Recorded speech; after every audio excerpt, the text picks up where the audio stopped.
স্বৈরশাসক বাশার আল আসাদের পতনের পর সিরিয়াকে বিশ্ব দরবারের কাছে তুলে ধরতে দেশটিতে সংস্কার কাজ চালিয়ে যাচ্ছেন অন্তর্বর্তী প্রেসিডেন্ট আল সারা। তার সংস্কারমূলক পদক্ষেপগুলো মাটি দেওয়ার জন্য উঠে পড়ে লেগেছে নেতানিয়াহু। গেল বৃহস্পতিবার দামেস্কে প্রেসিডেন্ট প্রাসাদের কাছে বিমান হামলা চালিয়েছে ইসরায়েল। এর পেছনে অজুহাত হিসেবে সিরিয়ায় বসবাসরত সংখ্যালঘু দ্রুজ সম্প্রদায়কে রক্ষার সাফাই গাইছেন নেতানিয়াহু।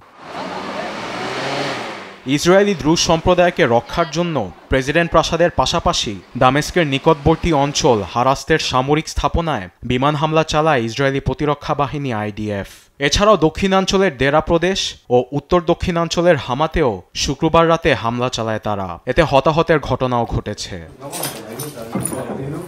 এমন পরিস্থিতিতে ইসরায়েলি আগ্রাসনের তীব্র নিন্দা জানিয়েছে আল সারা প্রশাসন। বিমান হামলায় দেশটির সার্বভৌমত্ব ও নিরাপত্তা লঙ্ঘন করে তেল আবিব অস্থিতিশীল পরিস্থিতির সৃষ্টির গভীর ষড়যন্ত্র করছে বলে জানান অন্তর্বর্তী প্রেসিডেন্ট আল সারা। সিরিয়ার চলমান পরিস্থিতি নিয়ে শুক্রবার বিমান হামলার নিন্দা জানিয়েছে জাতিসংঘ।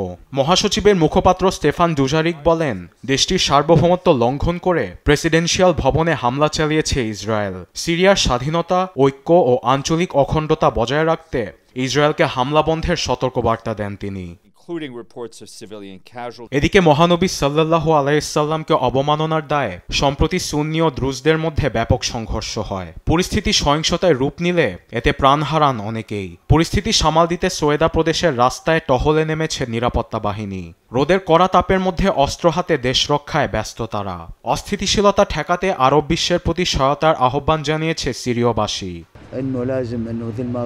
প্রত্যেক আরব দেশের উচিত ইসরায়েলের বিরুদ্ধে সরব হওয়া। নেতানিয়াহুর এমন বর্বরতা দেখেও মুসলিম বিশ্বের নেতাদের মুখে তালা লেগে আছে। যুক্তরাষ্ট্র ইসরায়েলকে সমর্থন না দিলে তারা হামলা করার সাহসও পেত না।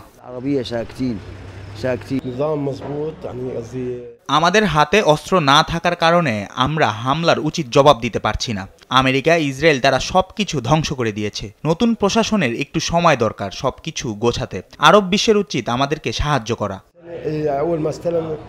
এমন পরিস্থিতিতে আরব বিশ্ব সিরিয়ার পাশে দাঁড়াবে কিনা এ নিয়ে কেউ কেউ আশাবাদী হলেও অধিকাংশ সিরীয়দের মনে রয়েছে শঙ্কা।